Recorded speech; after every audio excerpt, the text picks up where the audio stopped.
පොඩි කාලේ මම පුරුදු වෙලා හිටියා බීච් එකේ කාලය ගත කරන්න.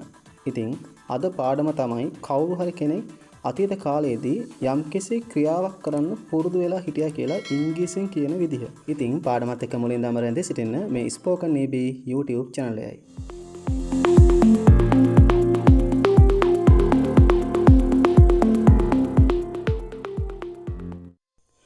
මේ සඳහා යොදා ගන්න ප්‍රේස් එක තමයි used to. used to කියන්නේ පුරුදු වෙලා සිටියා. අතීත කාලයේ යම්කිසි ක්‍රියාවක් කරලා පුරුදු යනුවෙන් අදහස් ප්‍රකාශ කිරීමේදී අපි මේ ප්‍රේස් එක භාවිතා කරනවා.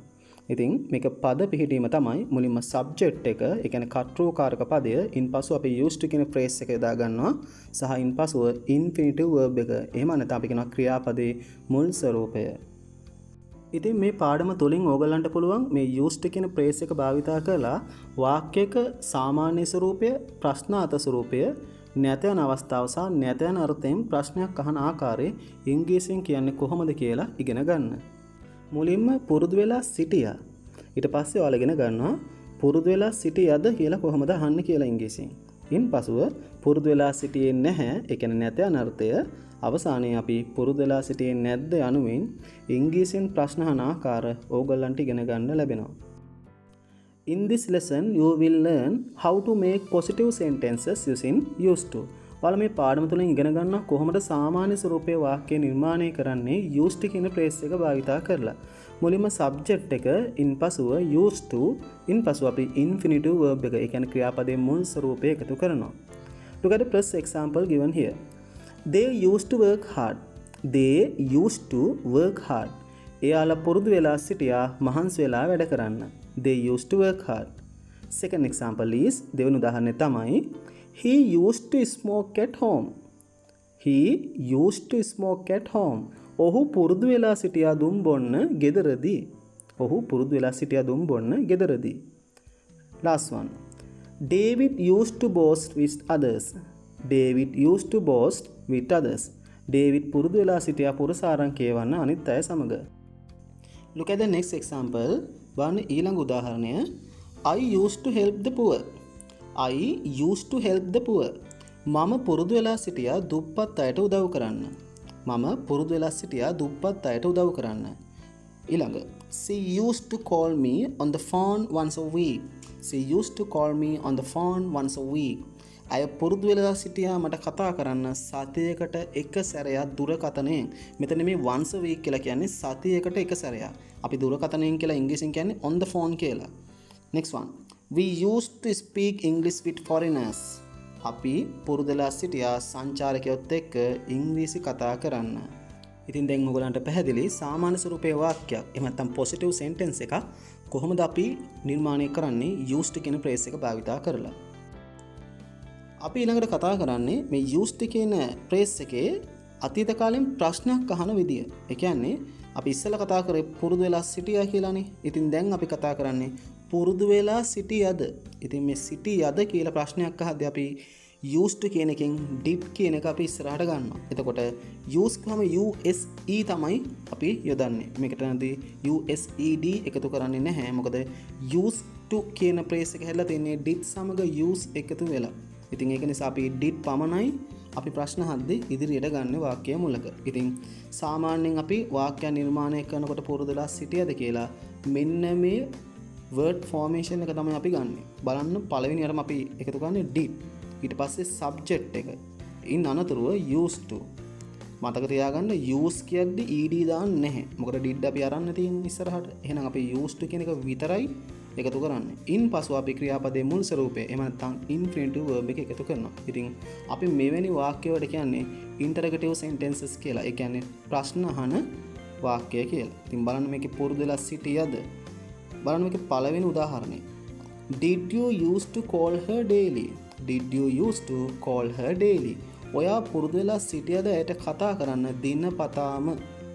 Second one, දෙවෙනි එක. බලන්න did the manager used to postpone the meeting twice a month? කළමනාකාරවරයා පුරුදු වෙලා සිටියද කල් දාන්න රැස්වීම මාසයකට දෙසරයක්?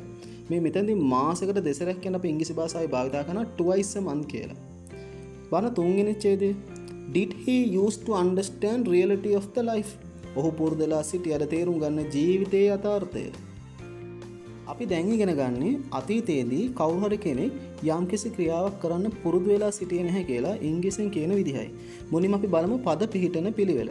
මුලින්ම subject එක. ඉන්පසු අපි didn't used to. එහෙම නැත්නම් did not used to.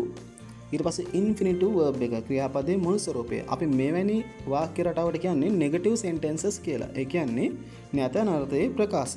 බාන්න පුරුදු වෙලා සිටියේ නැහැ. පළවෙනි උදාහරණය. First example. She didn't used to speak in English with us. එහෙම නැත්නම් she did not used to speak in English with us. මොකද මේකේ අදහස? ඇය පුරුදු වෙලා සිටියේ නැහැ ඉංග්‍රීසි කතා කරන්න අපි සමග. She didn't used to speak in English with us. I didn't used to skip the class. I didn't used to skip the class. මම පුරුදු වෙලා සිටියේ නැහැ පන්තිය මග අරින්න. Last one. අන්තිම එක. We didn't used to manage our time properly. එහෙම නැත්නම් we did not used to manage our time properly. අපි පුරුදු වෙලා සිටියේ නැහැ කළමනාකරණය කරන්න අපේ කාලය විධිමත්ව. He didn't used to criticize others. ඔහු පුරුදු වෙලා සිටියේ නැහැ විවේචනය කරන්න අනිත් අයව. මෙතනදී මේ criticize කියන්නේ විවේචනය කරනවා කියන එක. ශ්‍රී Lanka didn't used to lose the match. ශ්‍රී ලංකාව පුරුදු වෙලා සිටියේ නැහැ පරදින්න තරගය. Jane didn't used to help me every week. එහෙම නැත්නම් Jane did not used to help me every week. Jane පුරුදු වෙලා සිටියේ නැහැ අපිට උදව් කරන්න සෑම සතියකම. අපි ඒතකොට ඉගෙන ගත්තා වාක්‍යයක සාමාන්‍ය ස්වරූපය, ප්‍රශ්නාර්ථ ස්වරූපය සහ නැතන අර්ථය ප්‍රකාශ කොහොමද ඉංග්‍රීසියෙන් කියන්නේ කියලා. දැන් අපි කතා කරන්නේ කවුරු හරි කෙනෙක් යම්කිසි ක්‍රියාවක් කරන්න පුරුදු වෙලා සිටියේ නැද්ද කියලා ඉංග්‍රීසියෙන් කියන විදිහ තමයි අපි දැන් මේ කතා කරන්න යන්නේ. බලන්න ඒක word formation එක එහෙම නැත්නම් පද පිහිටන විදිහ. මුලින්ම අපි didn't කියන එක එකතු කරනවා වාක්‍ය මුලට. ඊට පස්සේ අපි subject එක එකතු කරනවා. ඉන්පසුව used කියන phrase එක. මෙතනදිත් අපි used දාන්නේ නැහැ. අපි use පමණයි වාක්‍යය එකතු කරන්නේ. ඉන්පසු අපි infinitive verb එක එකතු කරනවා. ඒ කියන්නේ ක්‍රියාපදයේ මුල් ස්වරූපය. අපි මෙවැනි වාක්‍ය රටාවට අපි කියන්නේ interrogative negative forms කියලා. ඒ කියන්නේ ප්‍රශ්නයක් අහන නැත යන අර්ථයේ ප්‍රකාශ. The first example is පළවෙනි උදාහරණය තමයි ඔයා පුරුදු වෙලා සිටියේ නැද්ද අයදුම් කරන්නේ තනතුරට ආයි. Didn't you used to apply for that job again? Didn't you used to apply for that job again? Second one. Didn't she used to come back there? අය පුරුදු වෙලා සිටියේ නැද්ද නැවත එන්න එහෙට? Didn't she used to come back there? Last one. Didn't Anne used to talk with them? Anne පුරුදු වෙලා සිටියේ නැද්ද කතා කරන්න ඒගොල්ලොත් එක්ක? Anne පුරුදු වෙලා සිටියේ නැද්ද කතා කරන්න ඒගොල්ලොත් එක්ක? Didn't Anne used to talk with them? ඒගොල්ලෝ පුරුදු වෙලා හිටියේ නැද්ද දිනන්න අවසාන තරඟය? Didn't they used to win the final match? Didn't they used to win the final match? එයාලා පුරුදු වෙලා හිටියේ නැද්ද දිනන්න අවසාන තරඟය? Didn't father used to clean the garden? තාත්තා පුරුදු වෙලා සිටියේ නැද්ද පිරිසිදු කරන්න ගෙවත්ත? Didn't father used to clean the garden? ඉතින් වාක්‍ය රටාව ලේසි නේද? ඉතින් මේක පුළුවන් තරම් ඔයගොල්ලෝ ප්‍රැක්ටිස් කරන්න. එහෙම කළොත් පමණයි ඔබට નિરાයාසයෙන්ම ඉංග්‍රීසි කතා කරන්න පුළුවන්.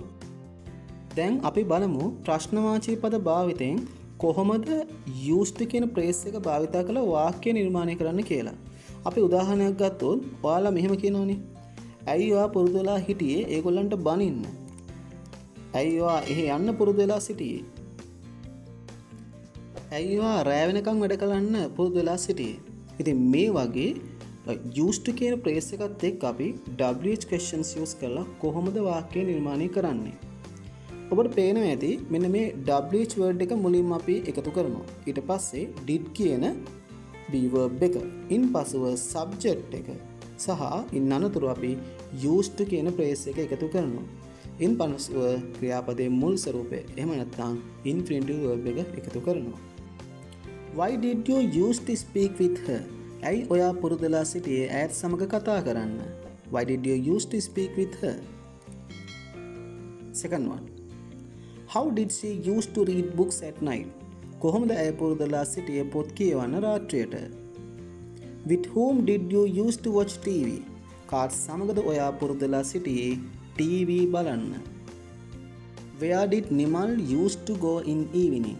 Where did Nimal used to go in evening? කොහෙද නිමල් යන්න පුරුදුලා සිටියේ හවසට? Why did he used to exercise with me? Why did he used to exercise with me? ඇයි ඔහු පුරුදුලා සිටියේ මාත් සමග ව්‍යායාම කරන්න?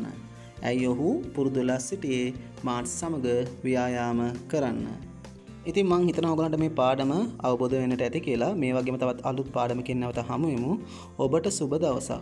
Thank you for watching.